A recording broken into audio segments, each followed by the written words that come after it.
Holidays-nale, adu namma GT Holidays da.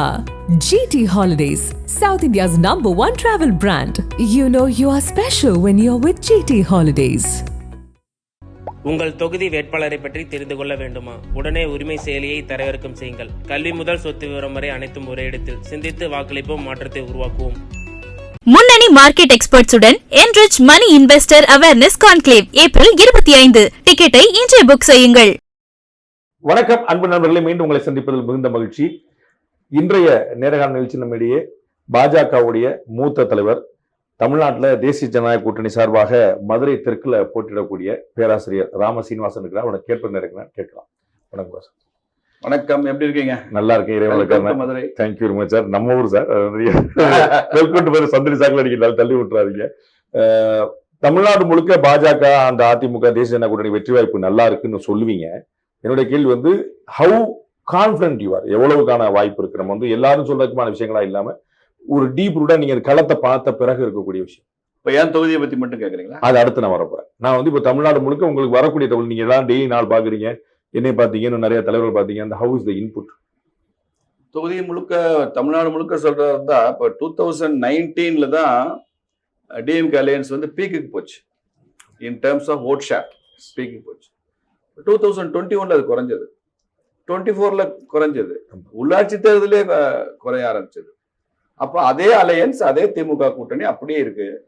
எந்த கட்சியும் வெளியில போகல. இன்னும் சொல்ல போனா புதுசா கமலஹாசன் மாதிரி புது பார்ட்டிஸ் வந்திருக்கு, தேமுதிக எல்லாம் வந்திருக்கு. ஆனாலும் நீங்க வந்து திமுக ஓட் ஷேர் வந்து குறையும். ஏன்னா இது வந்து அந்த இன்க்ரீசிங்லி டிக்ரீசிங். டிஎம்கே அலையன்ஸோட ஓட் ஷேர் வந்து it is increasingly decreasing. Seat ஜெயிச்சாங்களான்னா ஜெயிச்சாங்க, 40 அடிச்சாங்க, அதெல்லாம் நான் ஒத்துக்கிறேன்.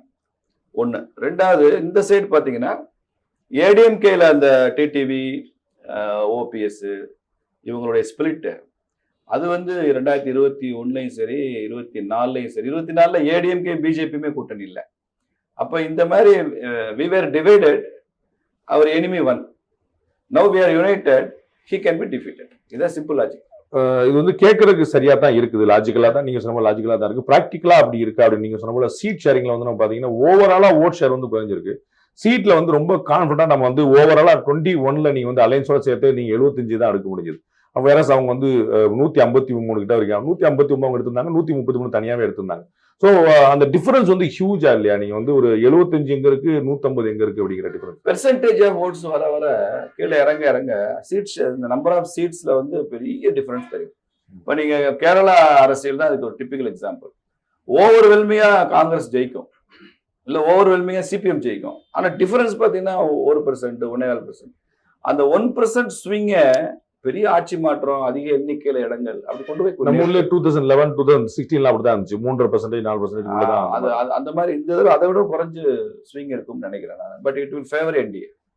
உங்களுடைய கூட்டணிக்கு வந்து ஸ்பாயிலர்கள் அதிகமா இருக்கிறாங்களோ அப்படின்னு ஒரு கேள்வி வந்துச்சு. நீங்க வந்து அவங்க ரொம்ப டைனி மைனாரிட்டியா நீங்க நெக்லிஜிபிளா மட்டும் நீங்க நினைக்கலாம். ஆனா சவுத்துல வந்து திருமதி சசிகலாவோ, வெஸ்ட்ல வந்து அவங்க ஒரு கூட்டணி வச்சிருக்க டாக்டர் சீனியர் ராமதாஸோ, அவர்கள் வந்து ஒரு பாமக வந்து உங்க அலையன்ஸ்ல இருக்குது, அம்மா மக்கள் முன்னேற்றங்கள் உங்க அலையன்ஸ்ல இருக்குது. ஆனா வந்து இவர்களுக்கு அதிகமா வாக்களிக்கக்கூடியவங்க 100 பேர் தொகுதிக்கு மாறி போனாங்கன்னு, அங்க வடக்க வந்து 100 பேர் வன்னிய சமுதாயத்துல மாறி போனாங்கன்னு. இல்ல அப்படி சொல்ல முடியாது. தமிழ்நாடு ஓட்டர்ஸுக்கு வந்து ஒரு பேட்டர்ன் இருக்கு. நீங்க எப்பயுமே தமிழ்நாட்டுல வந்து நீங்க சென்னை டு கன்னியாகுமரி அந்த பேட்டர்ன் ஒரே மாதிரி தான் இருக்கும்.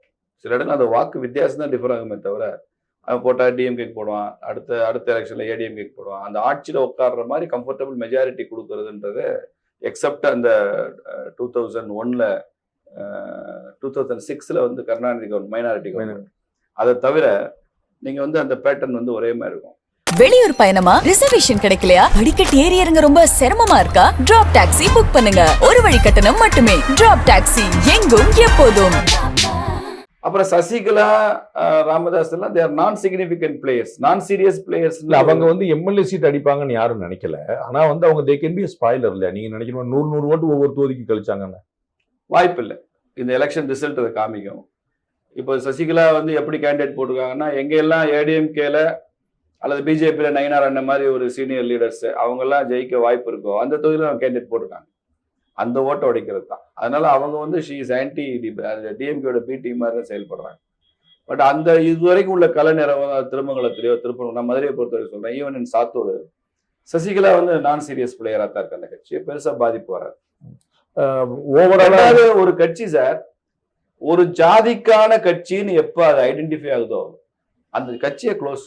அதுக்கப்புறம் அதுக்கு எதிர்காலமே கிடையாது. ஒரு ஜாதிக்கு தான் அந்த கட்சி. டிடிவிக்கு என்ன பிரச்சனை ஆச்சுன்னா, அவருடைய ஆரம்ப காலங்கள், அவருடைய எமர்ஜென்சி பீரியட்ல இது முக்குளத்தோருக்கான கட்சி அப்படின்னு ஒரு இமேஜ் வந்துச்சு. அவருமே பாத்தீங்கன்னா கோவில்பட்டியில போட்டிட்டாரு, மேலூர்ல தான் கட்சி ஆரம்பிச்சாரு. இப்படி சவுத் சென்ட்ரிக்கா அது அந்த முக்குளத்தூர் கம்யூனிட்டி தான் அதுல வந்து வச்சிருந்தாரு. அதுவே அவருக்கு பெரிய ஸ்பாய்லரா மாறிடுச்சு. ஒரு ஜாதிக்கு சொந்தம் அந்த கட்சி, இந்த கட்சி பிராக்கெட்டட் வித் ஒன் பர்டிகுலர் கம்யூனிட்டினா மற்றவங்க எல்லாம் ஒதுங்கிடுவாங்க. இந்த கட்சி, இந்த சமூகம் தனிமைப்பட்டு போகும். அதனால இப்ப டிடிவி சீட்டு வாங்கினதை பாருங்க, 11 சீட்டு தமிழ்நாடு முழுக்க இருப்பார். அவர் மனசுல அந்த அச்சம் இருக்கத்தான் செய்யும். அது ஜென்யூன் அச்சம் தான். அது ஒரு தலைவருக்கு அந்த இது தேவைதான். ஒரு ஜாதியோட அதை முறியடிச்சு இன்க்ளூசிவா எல்லாருக்கும் பெரியகுளத்துல டிடிவிக்கான ஸ்ட்ராங் ஹோல்டு. அங்க வந்து ரிசர்வ் சீட் தான் வாங்கியிருக்காரு. பெரியவர் வந்து ரிசர்வ் சீட்.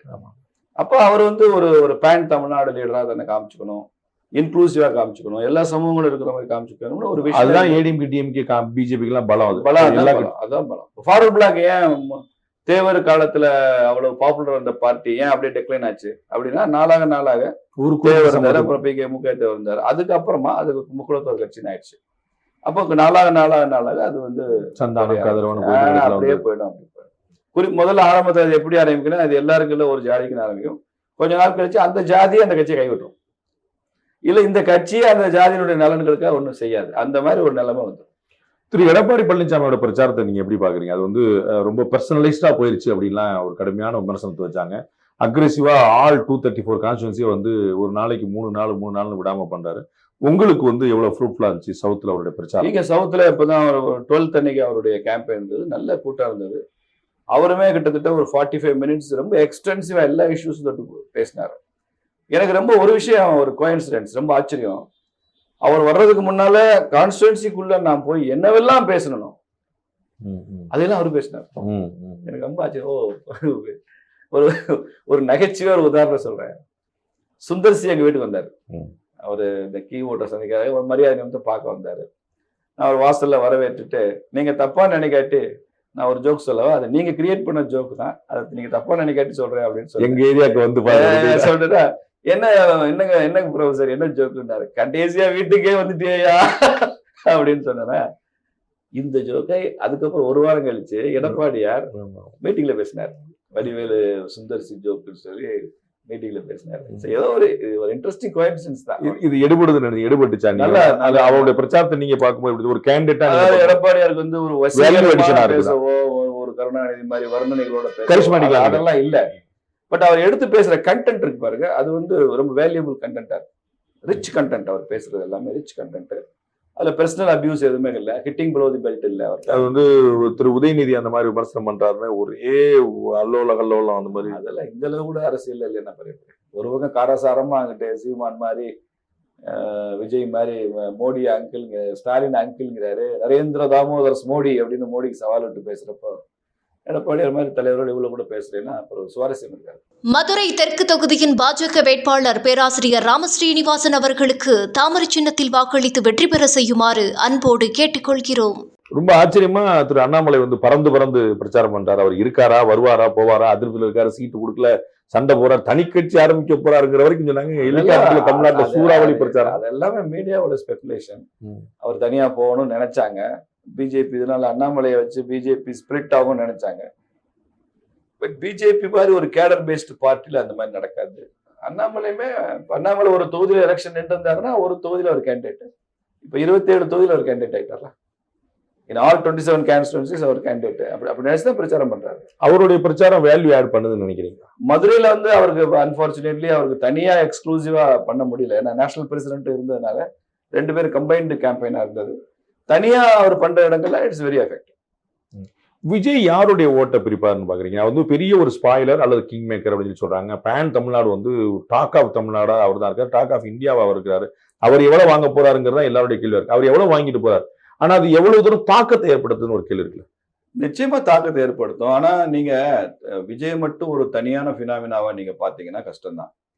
என்னைக்குமே தமிழ்நாடு அரசியல்ல 1970s இருந்து ஒரு தேர்ட் ஃபோர்ஸ் வந்து இன்னெவிட்டபிளா இருந்துட்டே இருக்கா இல்லையா?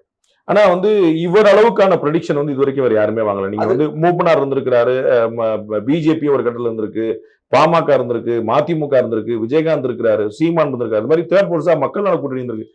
நிறைய பேர் ட்ரை பண்ணிருக்காங்க. But nobody touch the 10. But வந்து வில் சர்பாஸ் 15ங்கிறது மினிமமா இருக்குல்ல. அப்படி இல்ல, அது காரணம் அவருடைய சினிமா பாப்புலாரிட்டி தான். அதனால மூப்பனாருக்கு இருந்தது. இல்ல இவருக்கு ஏன் அதிகம் ஓட்டுங்கிறது என்னுடைய கவலை இல்ல. நான் கேக்குறது யார வந்து பாதிக்க போறாரு என்னுடைய டிஎம்கே தான் பாதிக்கும். ஏன்னா விஜய் பத்தின ரொம்ப ஒரு தாட்ஃபுல்லா அரசியலை யோசிக்கிறவங்களுடைய ஸ்பெகுலேஷன் என்னன்னா, Vijay will cut minorities vote, Vijay will cut schedule caste vote, Vijay will cut young generation fresh generation vote, Vijay will cut Naam Tamilar vote, இப்படிதானே சொல்றாங்க. இதுல 80% டிஎம்கே ஓட். யாருமே திமுகவுக்கு எதிரான வாக்குகளை விஜய் கொண்டு வந்துருவாருன்னு சொல்ல. விஜய் பத்தி பேசுறவங்க எல்லாருமே அவர் எஸ்சி ஓட்டு எடுப்பாரு, மைனாரிட்டி ஓட்டு எடுப்பாரு, இந்த புதுசா ஓட்டு ஃபர்ஸ்ட் டைம் போடுறவங்க அல்லது செகண்ட் டைம் போடுறவங்க இந்த ஓட்டு எடுப்பாரு அப்படிதான் சொல்றாங்களே தவிர அவர் ஆன்டி டிஎம்கே ஓட்டெல்லாம் அவரு தான் போகும் அப்படின்னு சொல்லவே இல்லை, எங்கேயுமே சொல்லல. இன்னும் சொல்ல போனா விஜய்க்கு ஓட்டு போட எல்லாருமே 100% ஆன்டி டிஎம்கே கிடையாது. விஜய்னு புதுசா ஒரு ஃபேக்டர் வந்திருக்கு, அதை டெஸ்ட் பண்ணி பாக்குறோம். அதுல அது பிடிச்சிருக்கு, ஒரு ஃபேன் மென்டாலிட்டி, ரசிகர் மனத்தை. டிஎம்கே ஓட்டை தான் பிரிப்பதனால தான் அவரை வந்து விஜய் வந்து பிஜேபியோட பி டீம் அப்படின்னு சொல்றாங்களோ. பிஜேபி தான் உள்ள ஃபீல்டு பண்ணி வச்சு. அப்ப சசிகலா ஏடிஎம்கே ஓட்டை தான் பிரிக்கிறாங்க. அப்போ நீங்க திமுகவோட பி டீம் சசிகலா ஒத்துக்குவீங்களா? ராமதாஸ் திமுகவோட பி டீம் ஒத்துக்குவீங்களா? நீங்க அதை பத்தி பேசுறதுல மதுரையோ இந்தியாவிலேயோ தெற்கு எப்பயுமே பிஜேபிக்கு ஒரு சேலஞ்சா இருந்திருக்கா? இல்ல தெற்கு வந்து கன்னியாகுமரி தெற்கே தானே இருக்கு. பிஜேபிக்கான முதல் எம்எல்ஏ கிடைச்சது தெற்குல, அந்த டீப் சவுத்லயே கிடைச்சதுல. அதனால அப்படி இல்லை. இன்னும் சொல்ல போனா பல இடங்கள்ல ஒவ்வொரு ஸ்டேட்டையும் பிரிச்சுக்கிட்டீங்கன்னா, நீங்க கர்நாடகான்னு போனீங்கன்னா கர்நாடகாவில் சவுத்துல தான் எங்களுக்கு அதிகமான செல்வாக்கு இருந்தது. ஆந்திராவிலையுமே சவுத் ஆந்திராவில் ஒரு காலத்துல ஏர்லி ஸ்டேஜ்லேயே ஹோல்டு இருந்தது. மத்திய பிரதேசத்துல போட்டீங்கன்னா அந்த வெஸ்டர்ன் சதர்ன் மத்திய பிரதேசத்துல நல்ல ஹோல்டு இருக்கு. அதனால ஒரு ஸ்டேட்டுக்குள்ள போனீங்கன்னா எங்களுக்கு சவுத் தான். இப்ப தமிழ்நாட்டில் எடுத்துக்கிட்டாலும் மதுரை சவுத்து தான், கன்னியாகுமரி தான், ராம்நாடு தான். அதனால இது வந்து என்னைக்குமே green pasture for BJP. Madurai தெற்கு அதுல new emerging hub of BJP வந்து மதுரை. ஏன்னா முன்னாள் எல்லாமே பிஜேபினாலே அந்த பாக்கெட் இன்ஃபுளுயன்ஸ் சொல்லுவாங்க. கன்னியாகுமரியில ஒரு சீட் வாங்குவாங்க, கோயம்புத்தூர்ல ஜெயிப்பாங்க. அதை தாண்டி வேற என்னப்பா பெருசு, கோயம்புத்தூர் ஒட்டி இருக்கிறதுனால ஏதோ ஊட்டியில ஒரு சீட் தருவாங்க. இதை தாண்டி பிஜேபி பத்தி பெருசா டிஸ்கஷன் இருக்காது. மதுரை மாதிரி ஒரு ஊர்லாம் ஒரு பிரைம் டிஸ்கஷனுக்கு வந்திருக்கிறது இப்ப ரீசென்ட் டைம்ஸ் தான். அது பார்லிமெண்ட் எலெக்ஷனுக்கு அப்புறம் தான். ஸோ இட் ஷோஸ் பார்லிமெண்ட்லயும் போட்டிட்டீங்க. ஆமா, செகண்ட் பொசிஷன் அந்த it shows we are growing. இப்போ வந்து உங்களுக்கு பின்னாடி இருந்த ஏடிஎம்க்கு உங்க கூடவே வந்து நிக்குது, அது வந்து ஒரு வேல்யூ அடிஷன் நினைக்கிறீங்களா? நிச்சயமா. ஏன்னா நான் வந்து ஆன் மை ஓன், அதாவது ஆன் மை ஓன்னா பார்ட்டி 42,000 வாங்கணும்.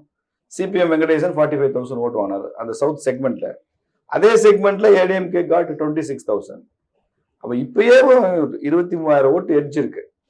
24 இல்ல உங்க எலெக்ஷனோட ரிசல்ட் அப்படியே ரிப்ளிகேட் ஆச்சுன்னா. ஆமா, அது இதுல புதுசா சேர்ந்திருக்கிற ஃபேக்டர் வந்து விஜய் ஃபேக்டர். அது எப்படி அந்த விஜய் ஃபேக்டர் எந்த பக்கம் எவ்வளவு ஓட்டு எடுக்கிறாங்கன்ற பொறுத்து நாங்க ஜெயிக்கிறது உறுதி.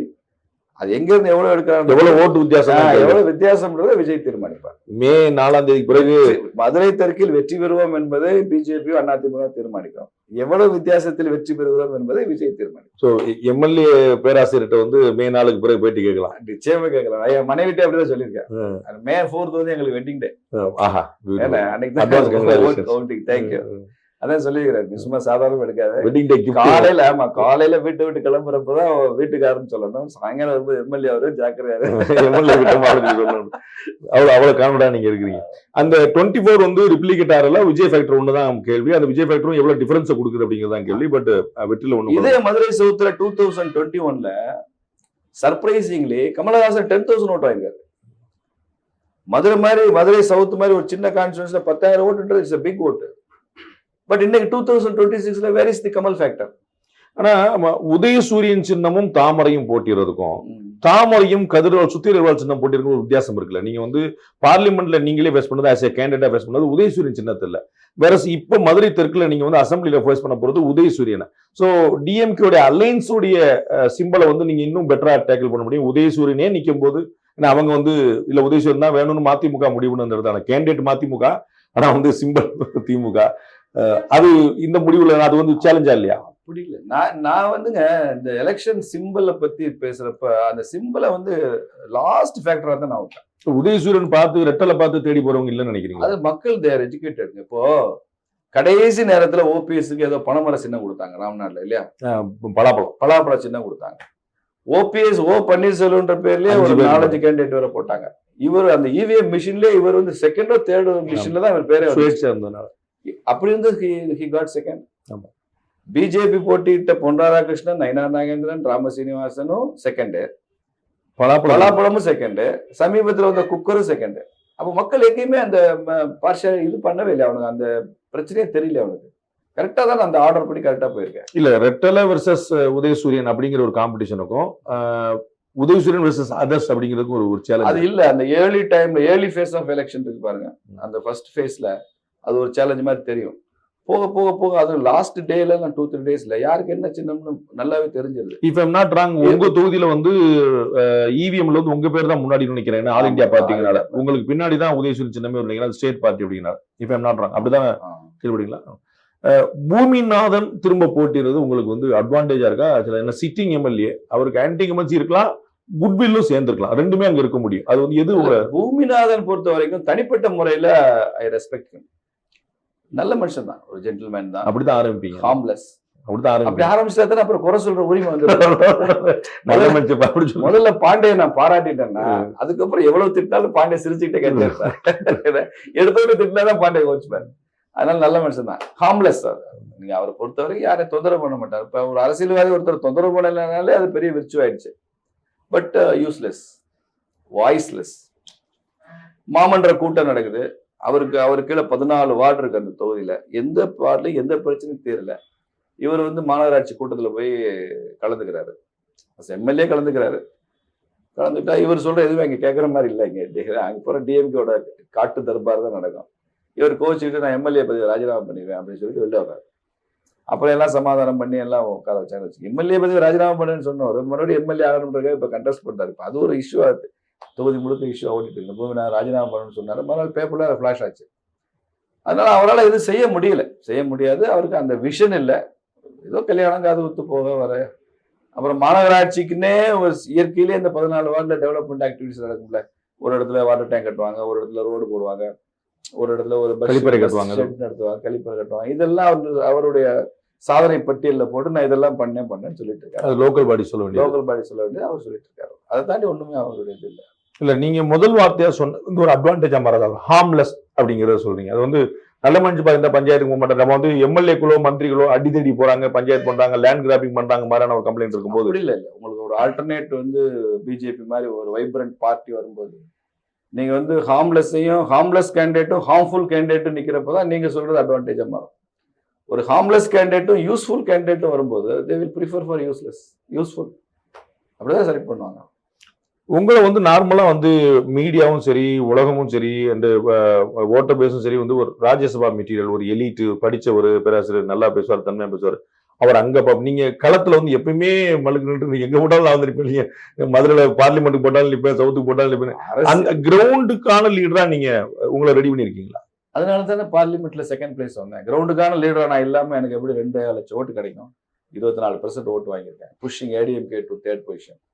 கிரவுண்டுக்கான லீடர் தான். நான் கிரவுண்ட் ஒர்க் பண்ணி தான் என்னுடைய கேரியரை ஆரம்பிச்சது. ஆர்எஸ்எஸ்ல இருந்தேன். ஆர்எஸ்எஸ் வேலை செய்யறது என்னன்னு உங்களுக்கு தெரியும்.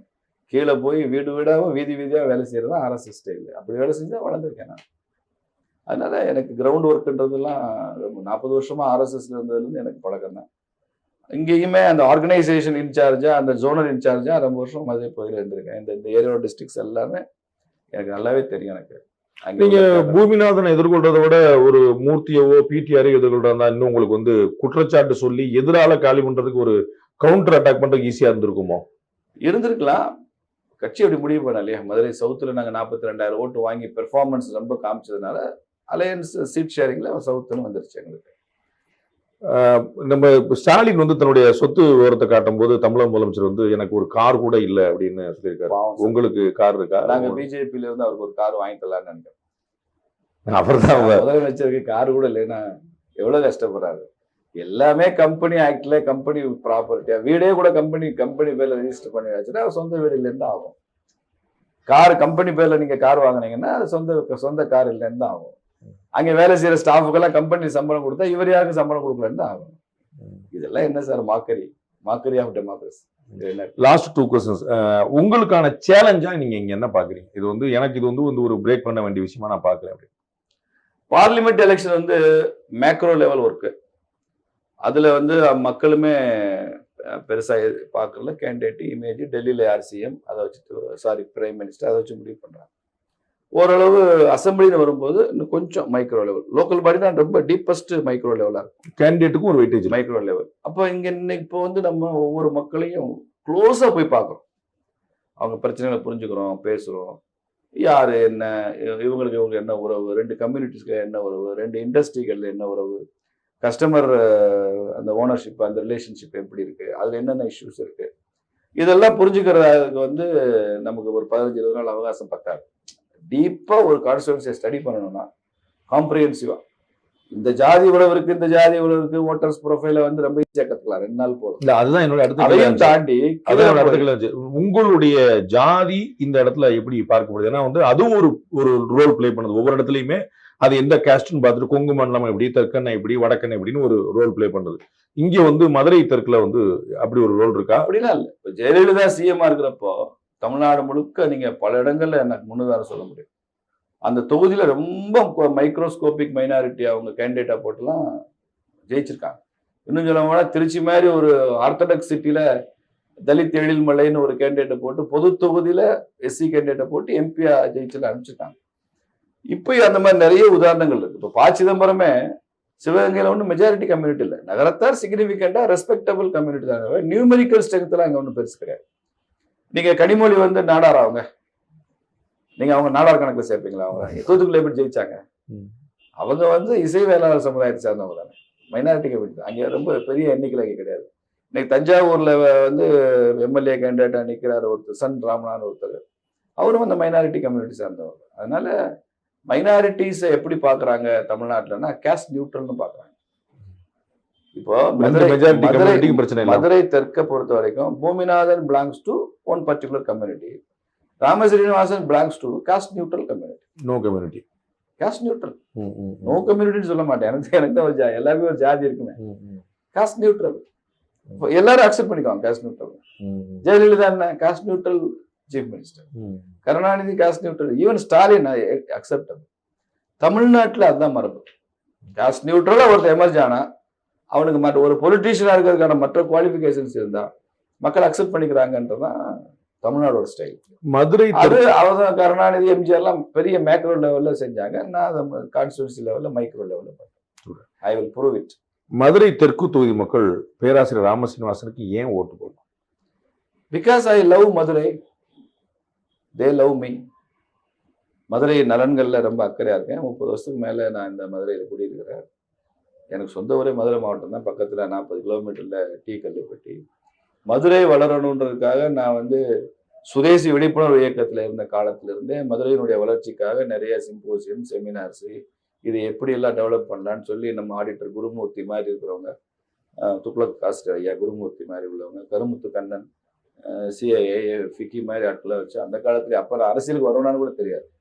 மதுரைங்கிறது எனக்கு ஒரு பேஷன். மதுரை வளரணும், தென் தமிழகம் வளரணும். இதுக்காக பாண்டிய பூமியெல்லாம் ஒரு ஃபோரமே நடத்தும்.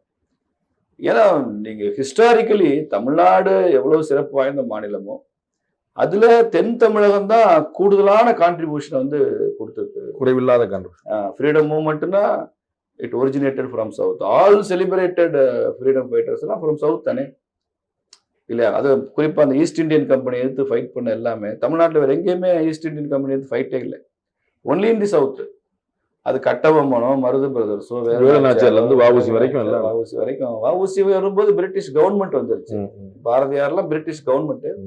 பட் அந்த கிங்ஸ் எல்லாமே ஈஸ்ட் இந்தியன் கம்பெனி. அப்போ அது பெரிய இது மாலிகாஃபூர் மாதிரி படையெடுப்பாளர் வரும்போது ரொம்ப பெரிய விலை கொடுத்த ஒரு பகுதி மதுரை. இல்ல மதுரை ஒன்று ஓகே. நான் பேராசிரியர் கன்வர்ஷன், கிறிஸ்டியன் மிஷனரிஸ் வரும்போது கன்வர்ஷன் இல்ல. நான் என்ன சொல்றேன்னா மதுரையை வந்து கேபிட்டல் ஆஃப் தி என்டையர் சவுத்தா பாக்குறேன், ரெப்ரசன்டேஷன் ஆஃப் தி சவுத் பாக்குறேன். அப்புறம் Madurai is political nerve center of Tamil Nadu. அந்த நெர்வ் சென்டர்ல இருந்து வேலை செய்யறோம் பாருங்க, அதுக்கு ஒரு வைப் இருக்கு. மதுரையில் ஒரு வைப் இருக்கு, மதுரைங்கிறதுல ஒரு பேஷன் இருக்கு. அதனால all along I have been loving Madurai and Madurai is showering all its love on me. So பார்க்கலாம் அரசியல் களம் எப்படி இருக்குன்னு பார்ப்போம். அதனால மதுரை வளர்ச்சி இந்த தடவை என்னுடைய மோட்டோ என்ன தெரியுமா?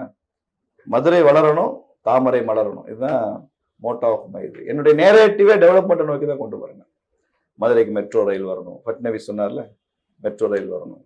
பியூஷ் கோயல் அவர்கிட்ட பேசினேன். மதுரையில் வந்து இந்த மாதிரி சிவிக் இன்ஃப்ராஸ்ட்ரக்சரில் நிறைய இஷ்யூஸ் இருக்கு, என்ன செய்யணும்னா அதை ஸ்வச் பாரத் மிஷனில் சில செலக்ட் சிட்டிஸுக்கு வந்து அவங்க ஸ்பெஷல் ஃபண்டே கொடுக்குறாங்க கிளீன் இந்தியா சிஸ்டத்தில். இப்போ அந்த ஃபண்ட் இங்கே வரும்போது கிளீன் மதுரைன்ற ப்ரோக்ராமாக மாறிடும். அதுக்கு ஃபண்டு கொடுங்கன்னு கேட்டேன். அதுவே ஒரு சர்ச்சையா மாறிச்சு. வந்து பிஜேபி எம்எல்ஏ வந்தா தான் மெட்ரோ கொடுப்போம்னா நீங்க வஞ்சிக்கிறீங்களா தமிழ்நாட்டை அப்படின்னு. அப்படின்னா ஒரு பொலிட்டிக்கல் ஈகோ சிஸ்டம் உருவாகும்னு அர்த்தம். சென்ட்ரல் கவர்மெண்ட் ஆன்டகனைஸ் பண்ற ஸ்டாலின் போய் ராமசீனிவாசன் மாதிரி ஒரு எம்எல்ஏ மதுரையிலையும் எடப்பாடியார் மாதிரி ஒரு சிஎம் சென்னையில உட்கார்றப்ப சென்டர் ஆன்டகனைஸ் பண்ணாத ஒரு ஹார்மோனியஸ் ஒரு double engine government. So it happens. Otherwise சும்மா ரப் பண்ணிட்டே இருந்தால் அப்படி கிடைக்கும், எல்லாமே கிடைக்கும் சார். மக்கள் வந்து மாநிலத்தில் ஒரு சிஎம் தேர்ந்தெடுத்து ஒரு ஆட்சியை தேர்ந்தெடுத்தோடனே லோக்கல் பாடிஸ்ல அந்த கட்சி தான் ஜெயிக்குது. ஏன் சொல்லுங்க பார்க்கலாம். ரெண்டு ஒண்ணா மாத்தி ஓட்டு போட்டு என்ன செய்ய போறோம்? இங்க ஒரு மேயரா டிஎம்கே சிஎம் இருக்கிறப்ப இங்க ஒரு மேயரா ஏடிஎம்கே இருந்தா நமக்கு வார்டுக்கு எந்த பெனிஃபிட் வராது. இந்த மதுரைக்கான வளர்ச்சி பாதிக்கும். நம்ம வார்டுக்கு தமிழ்நாட்டையே நீங்க ஒரு உள்ளாட்சி மாதிரி தான் ட்ரீட் பண்ணது ஒன்றியம் அப்படின்னு திரு ஸ்டாலின் சொல்றாரு. அப்படிதான் ட்ரீட் பண்றோம். நீங்க வந்து சென்டர் மாதிரி நீங்க ட்ரீட் பண்ணல இல்லையா? சென்டரை வந்து நீங்க ரொம்ப ட்ரிவியலைஸ் பண்றீங்க, அப்யூஸ் பண்றீங்க, அதனுடைய ஸ்ட்ரென்த்தை ரொம்ப கொச்சப்படுத்தி பேசுறீங்க. இப்போ நேச்சுரலி வாட் வில் ஹேப்பன்? அந்த ஆன்டகனிஸ்டிக் அப்ரோச் வந்து it will not bring results. எடப்பாடியார் வரும்போது முதல்ல சிங்க்ரனைஸ் ஆகும், சென்ட்ரல் ஸ்டேட்டும் சிங்க்ரனைஸ் ஆகும். சிங்க்ரனைசேஷன்ல தான் சார் கவர்னன்ஸ் நல்லா நடக்கும். ஏன் கவர்மெண்ட் அதனாலதான் மெட்ரோ ரயில் வந்து சாத்தியம். இல்லை, ஏன் கவர்மெண்ட் வரலன்னா நான் செய்ய மாட்டேங்கிறது வந்து ஒரு மாதிரி வஞ்சிக்கிற போக்கு இல்லையா? ஏன் கவர்மெண்ட் வந்தா தான் நான் செய்வேன். அவர் அப்படிலாம் சொல்லல. நீங்க ரீடிங் பிட்வீன் தி லைன்ஸ்ல நீங்க போகல. அப்படிதான் திரு ஸ்டாலின் சொல்றாரு. அவர் சொல்லட்டும், நீங்க சொல்லக்கூடாது. அப்படி அவர் சொன்னா தான் நான் என்ன சொல்றேன், அப்படி வரும்போது ஒரு கண்டியூசிவ் என்விரான்மெண்ட் உருவாகும், ஒரு கண்டியூசிவ் பொலிட்டிக்கல் ஈகோ சிஸ்டம் உருவாகும். அதுல இந்த மெட்ரோ ரயில்லாம் சாத்தியம். அர்பன் டெவலப்மெண்ட் மினிஸ்டர் என்ன சொன்னாரு? ஸ்டாலின் மெட்ரோ ரயில் வராது, அவங்க நம்ம கேட்ட தரவுகளை தரல, என்னென்னலாம் விதிமீறல் இருக்கோ அதை ஆரம்பிச்சிருக்காங்க. பாப்புலேஷன் கூட சரியா சொல்லல, அவரே ஸ்டேட்மெண்ட்டே இருக்க சொல்லல.